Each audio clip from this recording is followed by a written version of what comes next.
Go 1, 2, 3, 4, 5. That would be max effort work right there. You strain for 5 seconds with that. You're counting If you're counting lowering the weight. Okay. Full lift. I see. So every time you go to hit one of these max effort exercises, you should be trying to break a record every single time. Yes, you should. You got about 2 seconds there, 3 seconds there on the deadlift without any eccentric. I had hair there. That's why I put that on it. There's you. Oh yeah, check it out. I was strong at one time, Mike. I didn't have a belly then.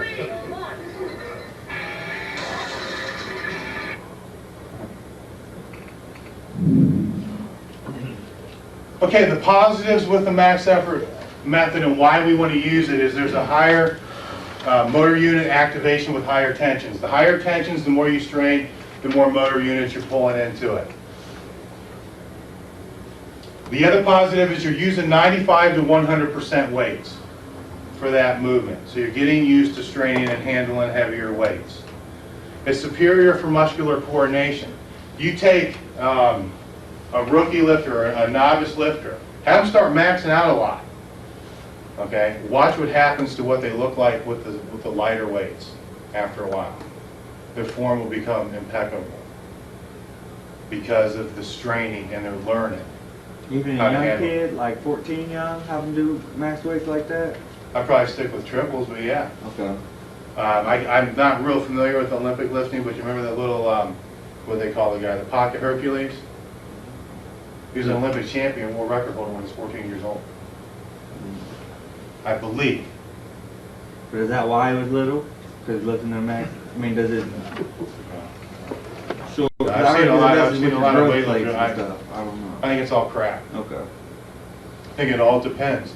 Well, let's use an example of if that were true, and I've not seen the studies. Just I'm not a study guy. Right. Okay, I'm the type of guy that just looks at reasons sometimes. Mm-hmm. Okay, a little baby trying to learn how to walk, okay, is straining their ass off to try to stand up. Correct? Right. Over and over again, and it's max effort work, time and time again. Bam, right on their face. Mm-hmm. They get back up again. Bam, on their face.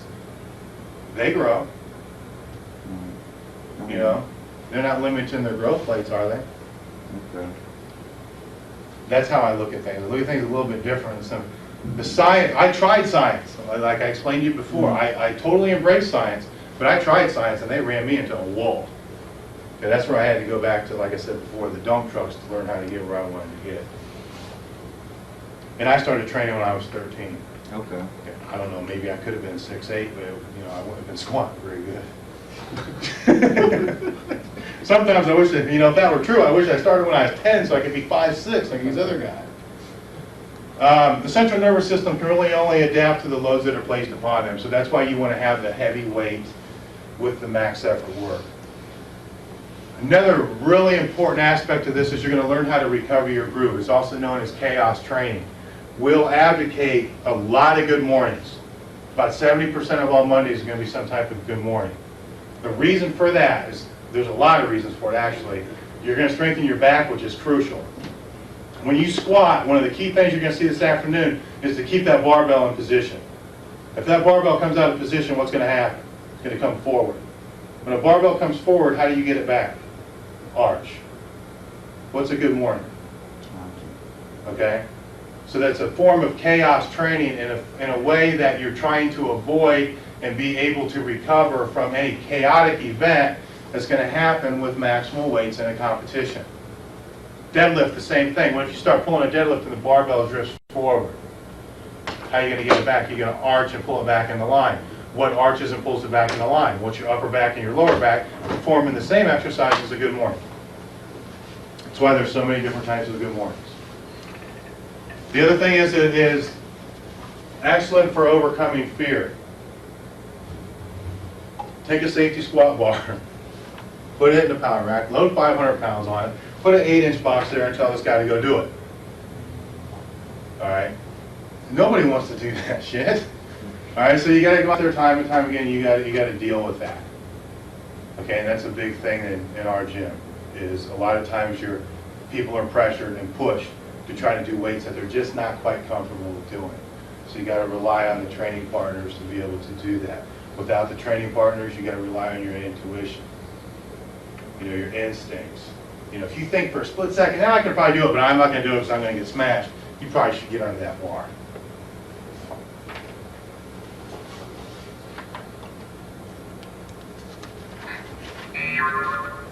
Negatives.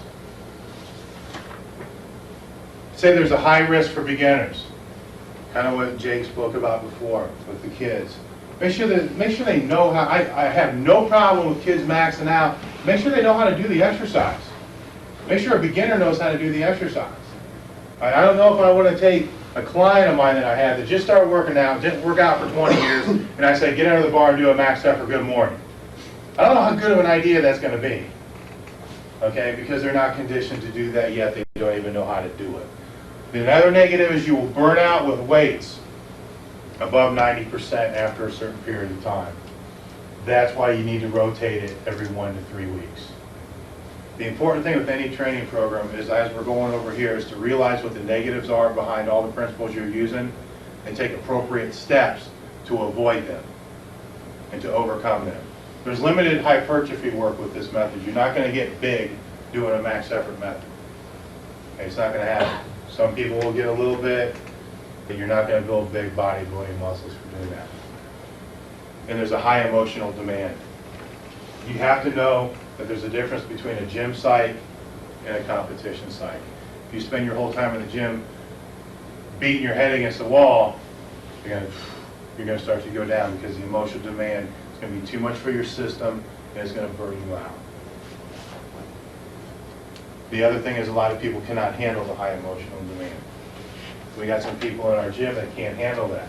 We want to see them breaking their head against a wall, because then they'll start to learn how to disassociate themselves from themselves to get into lifting bigger weights, which we'll talk about a little later too, when we get to the attitude section. There's Mike. You like it?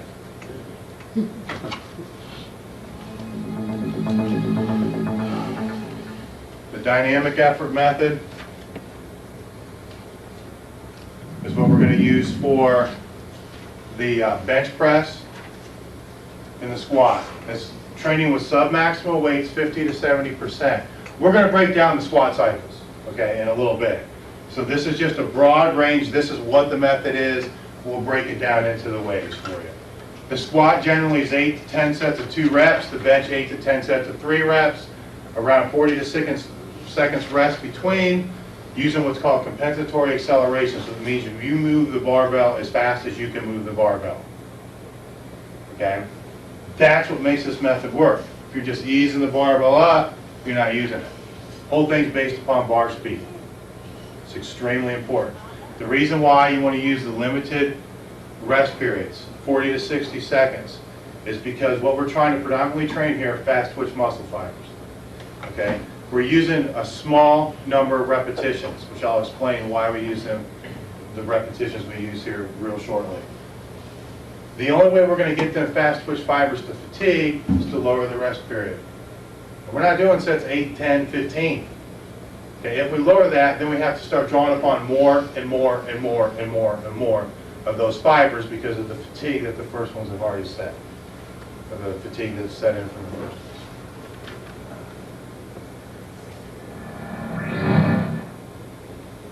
This is Mike yesterday. Let's give you an idea on the bar speed. This is actually a circle maximal phase, so it is a little bit slower.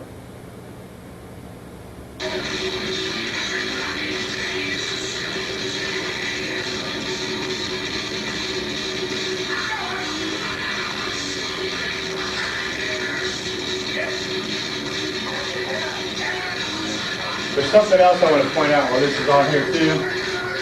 We're going to shut this off so you can see it a little bit better. Watch how far he sits back on this box, because we're going to talk about that this afternoon. Watch his shin.